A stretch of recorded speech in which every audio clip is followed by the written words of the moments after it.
നമസ്കാരം. US president Donald Trump American ജനതയെ അഭിസംബോധന ചെയ്ത് നടത്തിയ അവകാശവാദങ്ങൾക്ക് കനത്ത ഭാഷയിൽ മറുപടി നൽകി ഇറാന്റെ സൈനിക ശേഷി തകർത്തുവെന്ന ട്രംപിന്റെ പ്രസ്താവന അസംബന്ധമാണെന്നും അമേരിക്കയ്ക്ക് ഒരിക്കലും എത്തിച്ചേരാനാകാത്ത രഹസ്യ കേന്ദ്രങ്ങളിലാണ് തങ്ങളുടെ ആയുധ നിർമ്മാണമെന്നും ഇറാൻ വ്യക്തമാക്കി. യുഎസിന് സ്ഥിരമായ ഒരു അപമാനം സൃഷ്ടിക്കുന്നതുവരെയും അവർ ഖേദം പ്രകടിപ്പിച്ച് കീഴടങ്ങുന്നതുവരെയും നിലവിലെ യുദ്ധം തുടരുമെന്ന് ഇറാൻ സായുധ സേനകളുടെ സംയുക്ത കമാൻഡ് യൂണിറ്റായ ഖദം അൽ അൻബിയയുടെ വക്താവ് ഇറക്കിയ പ്രസ്താവനയിൽ അറിയിച്ചു. ഞങ്ങളുടെ സൈനിക ശക്തിയെക്കുറിച്ചും ഉപകരണങ്ങളെക്കുറിച്ചുമുള്ള നിങ്ങളുടെ രഹസ്യാന്വേഷണ വിവരങ്ങൾ അപൂർണമാണ്. ഞങ്ങളുടെ വിശാലവും തന്ത്രപരവുമായ കഴിവുകളെക്കുറിച്ച് നിങ്ങൾക്കൊന്നും അറിയില്ല. തന്ത്രപരമായ മിസൈൽ ഉൽപ്പാദന കേന്ദ്രങ്ങൾ, ഡ്രോണുകൾ, ആധുനിക വ്യോമ പ്രതിരോധ സംവിധാനങ്ങൾ, മറ്റു തന്ത്രപരമായ യുദ്ധോപകരണങ്ങൾ, പ്രത്യേകമായ ചില സംവിധാനങ്ങൾ എന്നിവ നിങ്ങൾക്ക് നശിപ്പിക്കാൻ സാധിച്ചുവെന്ന് കരുതരുത്. അത്തരം ഊഹങ്ങൾ നിങ്ങൾ വീണുകിടക്കുന്ന കുഴിയെ കൂടുതൽ ആഴത്തിലാക്കും. നിങ്ങൾ ആക്രമിച്ചതായി കരുതുന്ന കേന്ദ്രങ്ങൾ നിസ്സാരമാണ്. ഞങ്ങളുടെ തന്ത്രപരമായ സൈനിക ഉൽപ്പാദനം നിങ്ങൾ അറിയാത്തതും നിങ്ങൾ ഒരിക്കലും എത്തിച്ചേരാത്തതുമായ സ്ഥലങ്ങളിലാണ് നടക്കുന്നത്. ഞങ്ങളുടെ മിസൈലുകളും ഡ്രോണുകളും സംവിധാനങ്ങളും എണ്ണാൻ ശ്രമിക്കേണ്ടതില്ല. അത് തെറ്റിപ്പോകും, ഒന്നും നേടാനുമാവില്ല എന്നാണ് ഇറാൻ സൈനിക വക്താവ് പറയുന്നത്.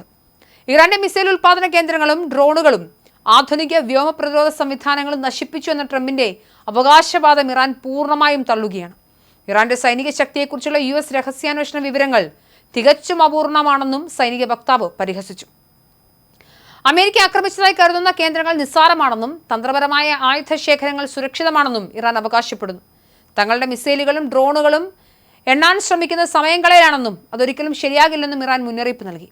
അമേരിക്ക ഇപ്പോൾ വീണുകിടക്കുന്ന കുഴിയുടെ ആഴം കൂട്ടാൻ മാത്രമേ ഇത്തരം തെറ്റായ ഊഹങ്ങൾ സഹായിക്കൂ സൈനിക വക്താവ് കൂട്ടിച്ചേർത്തു. US ഇസ്രായേൽ കേന്ദ്രങ്ങൾക്കെതിരെയുള്ള ആക്രമണം തുടരുമെന്ന് ഇറാൻ ആവർത്തിച്ചിട്ടുണ്ട്. ഇറാന്റെ പരമാധികാരത്തിന് മേൽ നടത്തിയ ആക്രമണത്തിന് അമേരിക്ക വലിയ വില നൽകേണ്ടി വരും. ഇതിനകം ഏറ്റുവാങ്ങിയ പ്രഹരങ്ങളെക്കാൾ വിനാശകരമായ തിരിച്ചടികൾ ഇനിയുണ്ടാകുമെന്നും ഖദം അൽ അൻബിയ വക്താവ് മുന്നറിയിപ്പ് നൽകുന്നുണ്ട്.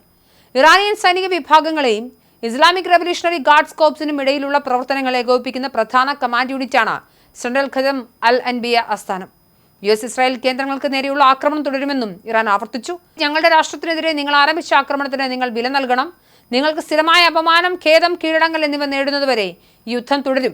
ഇതിനകം ഏറ്റുവാങ്ങി കനത്ത പ്രഹരങ്ങളുടെ തുടർച്ചയായി ഞങ്ങളിൽ നിന്നും കൂടുതൽ ഞെട്ടിപ്പിക്കുന്നതും വിനാശകരവുമായ പ്രഹരങ്ങൾ പ്രതീക്ഷിക്കുക എന്നാണ് സൈനിക വക്താവ് പറഞ്ഞത്. അതേസമയം ലോകത്തെ പ്രധാന എണ്ണക്കപ്പൽ പാതയായ ഹോർമൂസ് കടലിടുക്കിലൂടെ കപ്പലുകൾക്ക് കടന്നുപോകാൻ അനുമതി നൽകുമെന്ന് ഇറാൻ വിദേശകാര്യ മന്ത്രാലയം അറിയിച്ചു. എന്നാൽ ആക്രമണകാരികളായ രാജ്യങ്ങൾക്കും അവരുമായി ബന്ധമുള്ള കപ്പലുകൾക്കും ഈ അനുമതി ബാധകമല്ല. ഇറാനിയൻ അധികൃതരുമായി കൃത്യമായ ഏകോപനം നടത്തിയ ശേഷം മാത്രമേ കപ്പലുകൾക്ക് പാത അനുവദിക്കൂ. സമാധാന ചർച്ചകളും വെടിനിർത്തലും 9 മാസത്തിന് ശേഷം വീണ്ടും ലംഘിക്കുന്ന രീതി ഇനി അനുവദിക്കില്ലെന്നും ഇറാൻ വ്യക്തമാക്കിയിട്ടുണ്ട്. ഇറാൻ യുദ്ധം അവസാനത്തോടടുക്കുകയാണെന്നും അടുത്ത 2 ആഴ്ചയ്ക്കുള്ളിൽ ലക്ഷ്യം കാണുമെന്നുമാണ് ട്രംപ് നേരത്തെ പ്രഖ്യാപിച്ചത്. ഇറാന്റെ നാവിക വ്യോമസേനകളെ തകർത്തു കളഞ്ഞുവെന്നും മിസൈൽ തൊടുക്കാനുള്ള അവരുടെ ശേഷി നാമമാത്രമായി കുറച്ചുവെന്നും ട്രംപ് അവകാശപ്പെട്ടിരുന്നു. എന്നാൽ ട്രംപിന്റെ പ്രസംഗത്തിൽ വ്യക്തമായ എക്സിറ്റ് സ്ട്രാറ്റജി ഇല്ലാത്തത് ആഗോള എണ്ണ വിപണിയെ ആശങ്കയിലാഴ്ത്തുന്നുണ്ട്. പ്രസംഗത്തിന് പിന്നാലെ ആഗോള വിപണിയിൽ എണ്ണവില കുതിച്ചുയർന്നു. പശ്ചിമേഷ്യയിൽ സംഘർഷം കടുക്കുന്നതിനിടെ ഇറാൻ മിസൈലുകൾ ഇസ്രായേൽ പ്രതിരോധം തകർക്കാൻ ശ്രമിച്ചതും ലെബനനിൽ ഇസ്രായേൽ ആക്രമണത്തിൽ 50ഓളം പേർ കൊല്ലപ്പെട്ടതും സ്ഥിതിഗതികൾ കൂടുതൽ സങ്കീർണമാക്കുകയാണ്.